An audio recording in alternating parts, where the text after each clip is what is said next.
Hi friends, ఇంతకుముందు వీడియోస్లో చెప్పినట్టు గుర్తు eighth wonder of the world compounding interest అని చెప్పినట్టు గుర్తు. నేనే కాదు, చాలామంది ఫైనాన్షియల్ అనలిస్టులు కూడా చెప్పే ఉంటారు. మీరు అందరూ కూడా ఎక్కడో చోట వినే ఉంటారు, లేకపోతే చదివే ఉంటారు. కానీ నాకు ఈరోజు ఏమనిపించిందంటే eighth wonder of the world compound interest కంటే liquidity power is the eighth wonder of the world అనిపించింది. ఎవరి దగ్గర అయితే ఆ లిక్విడిటీ ఉంటుందో they are the powerful persons. ఎందుకంటే నాకు తెలిసిన ఒక వ్యక్తి, నేమ్ వద్దు, చెప్పకూడదు, రెఫర్ చేయకూడదు, అతను అందరికి చెప్పుకోవడానికి నా దగ్గర 100 కోట్ల ఆస్తుంది, 100 కోట్ల పైన ఆస్తుంది అని చెప్పుకుంటూ ఉంటాడు. కానీ బ్యాడ్ లక్, కనీసం అతను హెల్త్ ఇన్సూరెన్స్ రెన్యూవల్కి వస్తే కనుక రెన్యూవల్ చేసుకోవడానికి కూడా డబ్బులు లేక చాలా ఇబ్బంది పడుతున్నాడు. అండ్ తనకి చిన్నవి చాలా చిన్నవి అప్పులుంటే ఆ అప్పుల్ని ఇన్ టైంకి పే చేయలేక గుడ్ విల్ని పోగొట్టుకున్నాడు. క్రెడిబిలిటీ పోయింది మార్కెట్లో.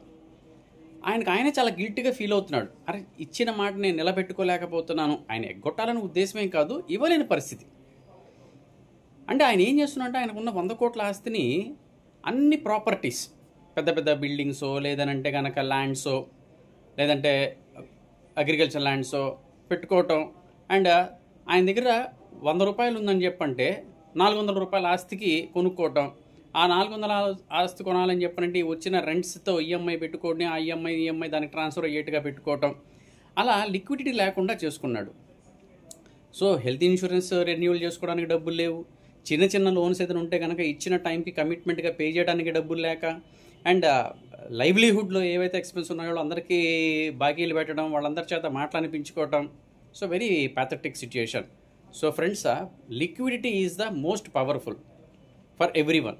అది ఇండివిజువల్స్గా ఇంట్లో అయినా సరే ఆర్ బిజినెస్లో అయినా సరే, లిక్విడిటీ లేకపోతే కనుక అతని లైఫ్ చాలా ఎంబరాసింగ్గా ఉంటుంది అండ్ చాలా హారబుల్గా ఉంటుంది.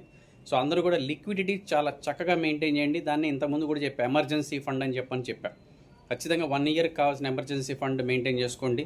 లిక్విడ్గా ఉండే అసెట్స్ని కొంత మెయింటైన్ చేసుకోండి. అవి గోల్డ్ కావచ్చు, లేదంటే బ్యాంక్ సేవింగ్స్ అకౌంట్స్ అవ్వచ్చు, ఫిక్స్డ్ డిపాజిట్స్ అవ్వచ్చు, ఆర్ మ్యూచువల్ ఫండ్స్ అవ్వచ్చు. ఇట్లాంటి ఏదైనా లిక్విడ్ అసెట్స్ ఖచ్చితంగా మీ ప్రాపర్టీస్ కొంతైనా ఉంటే ఎమర్జెన్సీ సిచ్యుయేషన్స్లో వాటిని డ్రా చేసి వాడుకోవచ్చు.